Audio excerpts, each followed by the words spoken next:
NEET എക്സാമിന് വേണ്ടിയിട്ട് നമുക്ക് സെൻറ്റർ കിട്ടിയിട്ടുണ്ടായിരുന്നത് ഓമശ്ശേരിക്ക് അടുത്തുള്ള പ്ലസൻറ്റ് സ്കൂളിലാണ്.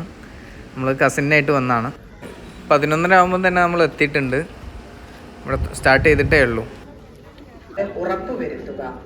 ഫോട്ടോ കൈവശമില്ലാത്തവർ സെക്യൂരിറ്റി ഗാർഡിനെ വിവരമറിയിക്കും. സ്ക്രൈബ് സംബന്ധമായ രേഖകൾ എന്നിവ കൊണ്ടുവരേണ്ടതാണ്.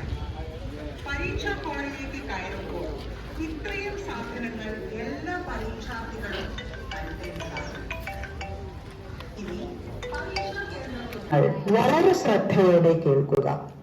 നീറ്റ് പരീക്ഷയ്ക്ക് എക്സാം റൂമിലേക്ക് കയറുന്നതിന് മുമ്പ് നിങ്ങളുടെ കൈവശമുള്ള അഡ്മിറ്റ് കാർഡിലെ സെൽഫ് ഡിക്ലറേഷൻ ഫോം അഥവാ സത്യപ്രസ്താവനയിലെ ശ്രദ്ധയോടെ കേൾക്കുക.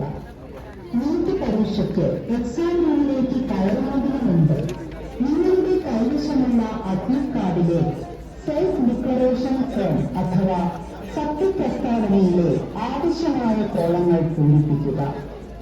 അഡ്മിറ്റ് കാർഡിൽ നിങ്ങളുടെ പാസ്പോർട്ട് സൈസ് ഫോട്ടോ പതിപ്പിക്കേണ്ടതാണ്.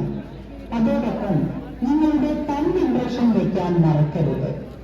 അഡ്മിറ്റ് കാർഡിലെ page 2 post card size photo ഒട്ടിച്ചു എന്ന് ഉറപ്പുവരുത്തും. പോസ്റ്റ് കാർഡ് സൈസ് ഫോട്ടോ എന്നിവ ഒട്ടിച്ച നിങ്ങളുടെ അഡ്മിറ്റ് കാർഡ്. 2.